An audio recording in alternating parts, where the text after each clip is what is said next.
change between every story.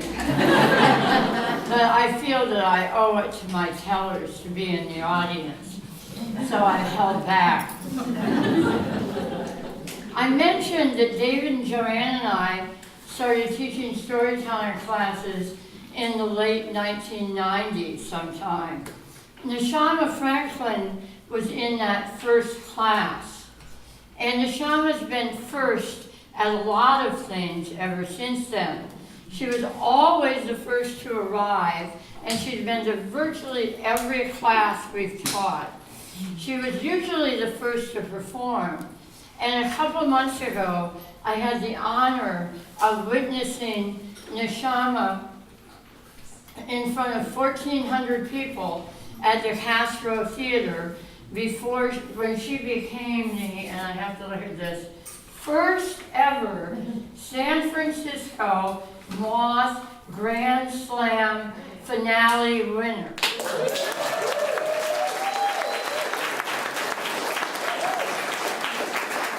It was a wonderful moment.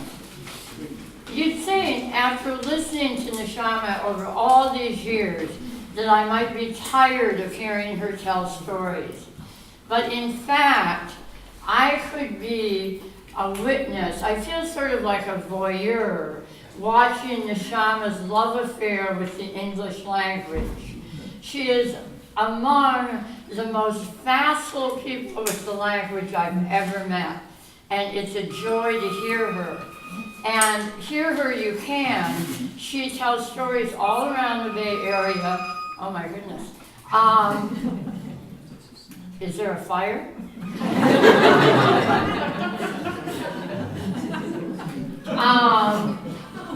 And she has a radio show, a book review blog, and a TV show where she interviews poets. So, and all of that is, the data about that is in your program. So, and not only, it's not just words with Neshama, she's also a dancer. So she dances her stories. It's enjoyable all the way around. Please welcome Neshama Franklin.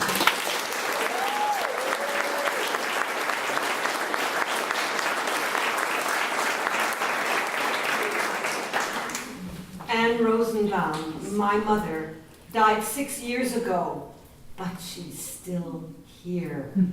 And this is how I know it. On my stairs, on the photographs, evidence.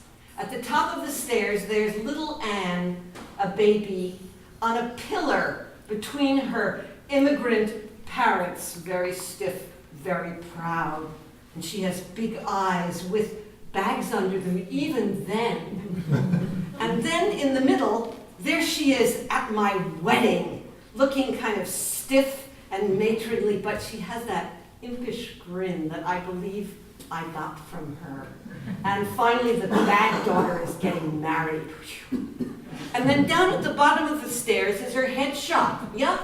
When she became a beautiful senior citizen, she was an extra on the streets of San Francisco. And this is what she looked like then. She had shed that drab, stiff hairstyle. She had a cap of silver hair, and those green eyes were very bright. They were the bags under them still, and that wonderful impish smile. And she was one hell of an old lady, but it took her a while to get there, because her parents had 3 children, and they moved up to the Catskills, but they could only take 2 of them. And so there was Anne, the good girl, the smart one, and she was stuck with the grandparents in a New York apartment, and the grandparents only spoke Yiddish, and their teeth floated in glasses on the inside. And the whole place smelled of pickles. Dorothy, the younger sister, cha-cha-cha, she went up there. Irving, the son, with eyes like black olives, he became a football player and a soldier. He was up there, and she was stuck with the parents. She went to Hunter College because she was very smart, and that was training to be a teacher. But it was really time to get married. You know, you didn't work unless you were really stuck. But there wasn't a swain at the ready until she went up to the Catskills to the Swan Lake Inn, where her parents were. And there was Saul Rosenbaum. He was not exactly the swain you want. He had corrugated hair, low forehead, he had small brown eyes behind thick lenses, he had a very prominent nose, and he had a tight little mouth, and he had a sunken chest from childhood rickets, and he had bandy legs. But he was very smart, very introverted, and they must have recognized something in each other. I have to tell you that the relationship started with a couple of misconceptions. He thought her parents owned the hotel. They just leased it. She thought he was an up-and-coming textile broker. He was a kind of a glorified office boy. And then during their engagement, she got TB. And she put on a lot of weight. That's one of the treatments. And then she said, Saul, you do not have to marry me. I am damaged goods.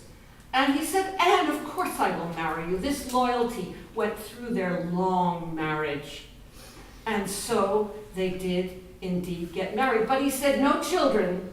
I have bad genes. And indeed he did.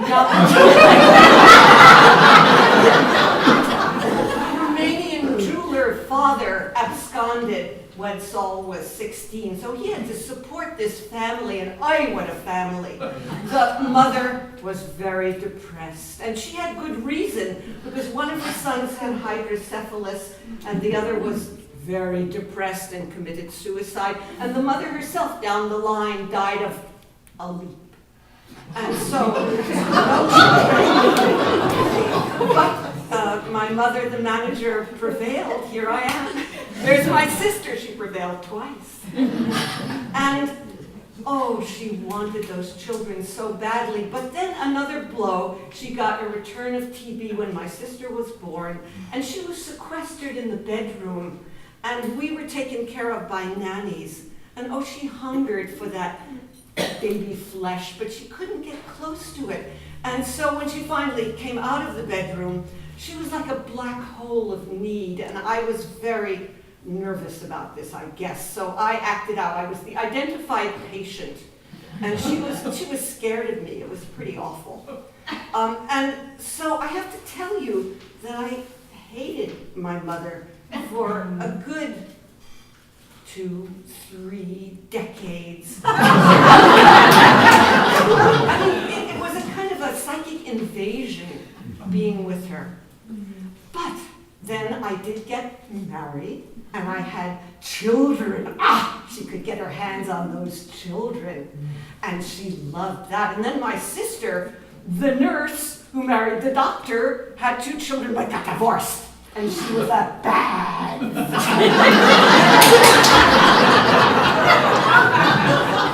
But it still didn't feel quite right. They would come from New York and visit, and then when I put them on the plane, I couldn't just get in the car and go home. I just had to sit in the airport and weep quietly to myself. And the kids would always say, "Why are you crying, Mom?"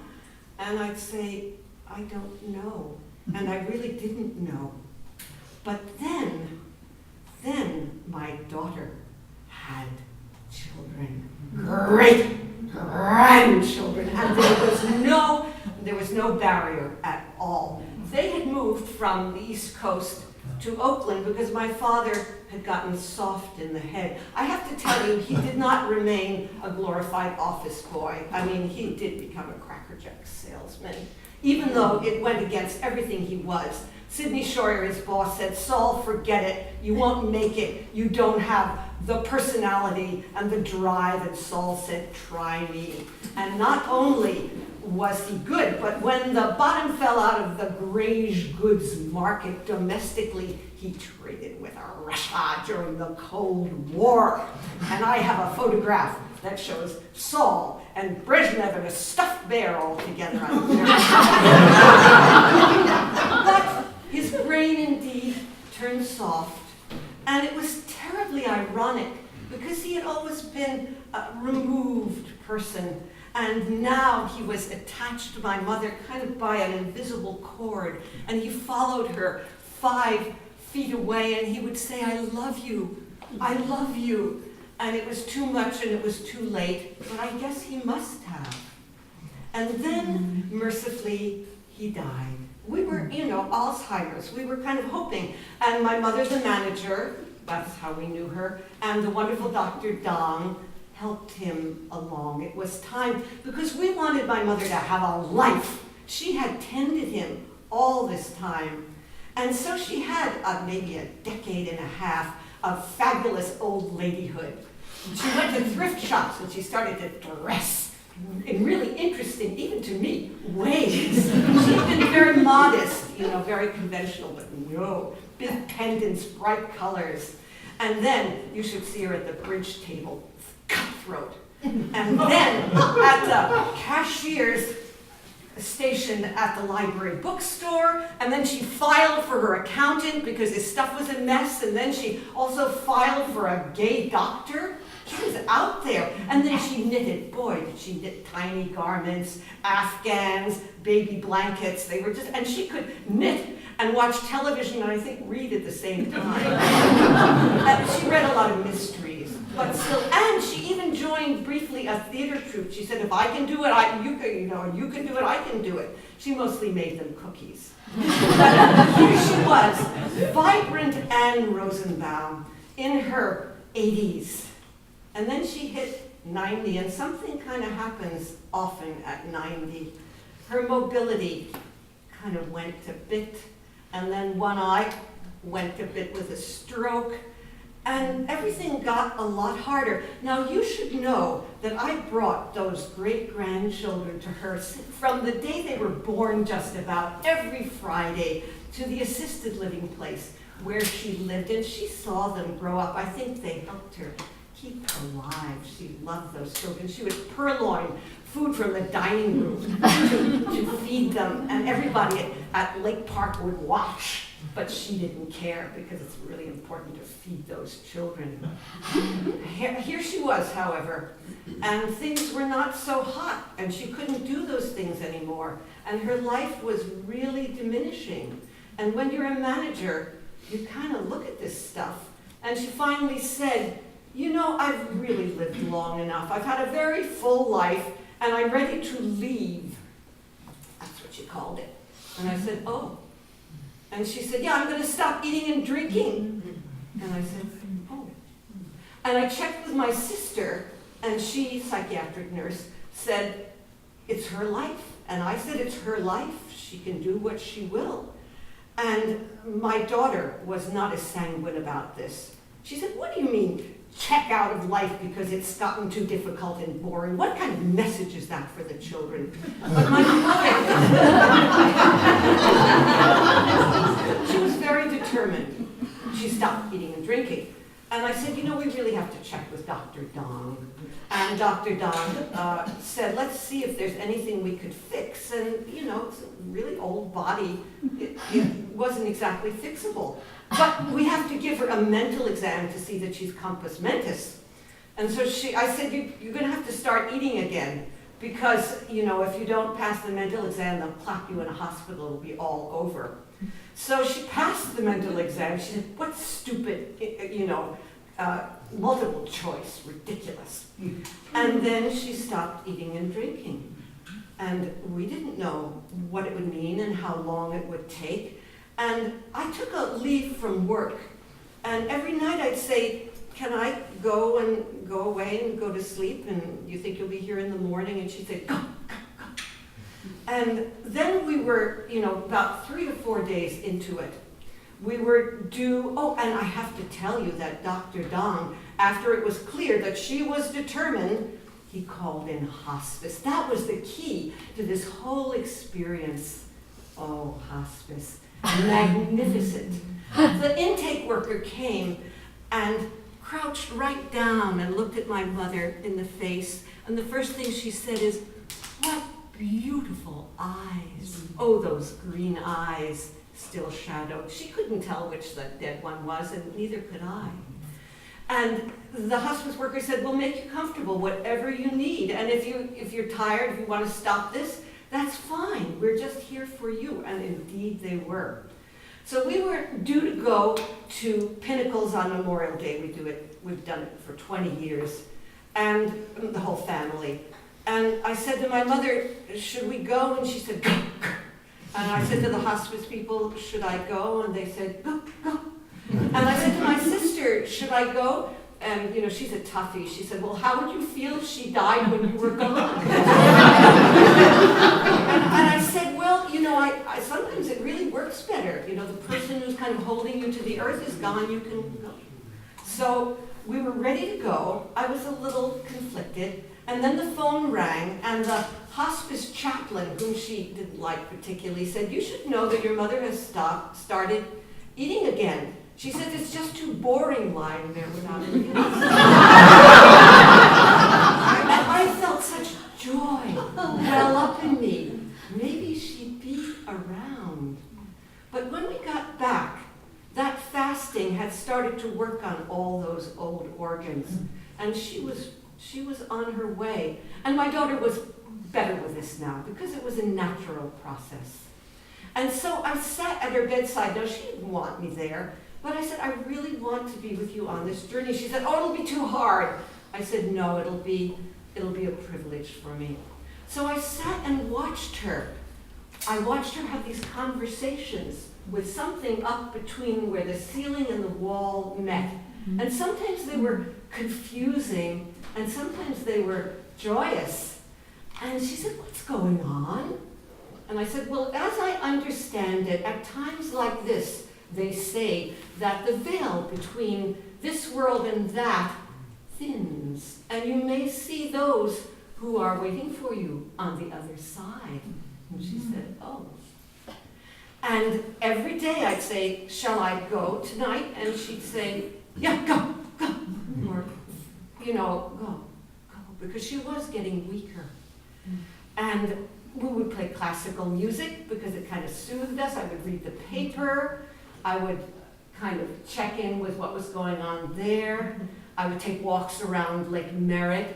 It was a kind of a peculiar meditative experience that I actually weirdly enjoyed, because I'm a very strange person.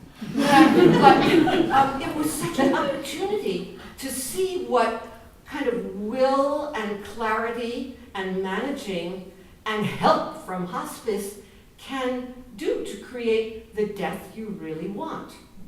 So now it was going on and on and on. She's a tough little bird. And it was July 4th, where we usually go to Bolinas. She had been coming to Bolinas for our family gatherings.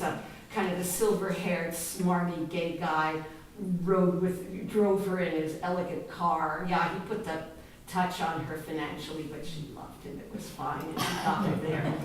But we knew that there was not going to be a gathering in Bolinas July 4th. And so there I was. And there was my cousin Vikitsa, who thinks of my mother as a grandmother, as she well might, because her mother died early on. And Vikitsa said, I want to come. And I said, well, okay, you can come, but we're supposed to be really quiet and respectful, because it's a very internal process. And Vikitsa is a very lively person. So I didn't know how this was going to work, but she's a grown-up. She knows how to pay attention. So there was Vikitsa on one side of the bed, and there was I on the other side of the bed. And there, by surprise, was that very intake worker who had come to check on her because everybody else was on vacation. And she looked at my mother's extremities, turning a little blue, turning a little cold, and she said, you know, this could be Anne's Independence Day. And I also noticed that my mother, who had been kind of canted in the bed, was now lying straight, as if she were in a chute, as if she were ready to go. So Vikitsa and I were reading the paper and talking very respectfully, and then all of a sudden I got it. I said, look, I know hearing is the last to go, and she would like to know that we are just fine, that we're going to be fine without her. And so we started to talk and gossip and have a little fun together. And then I said, you know, she really wanted you to take that TV set. Let's take it down to the car. So we schlepped it down. And Nikita left. And then the nurse came in for the 4 o'clock morphine shot. And she stood at the foot of the bed. And I looked at my mother. And my mother took a deep breath. And then there was no breath. That was it. She had left. Now I called my daughter so she could come and sit with the husk of mother. And then the Neptune people came. They had been, arranged a long time ago. The manager knows how to do these things. And they tenderly wrapped her in a velour and they rolled her away. And then I said to my daughter, she told me she didn't want to spend an extra day's rent at this place. And everything is packed up in boxes in the bathroom. Let's get the van and get out of here. We loaded up that van. We rode to Berkeley. We climbed up to Indian Rock. We lay and we watched the firmament. We watched the explosion of fireworks. Boy, what a manager can do. Every July 4th, we celebrate Anne Rosenbaum, her life and her death.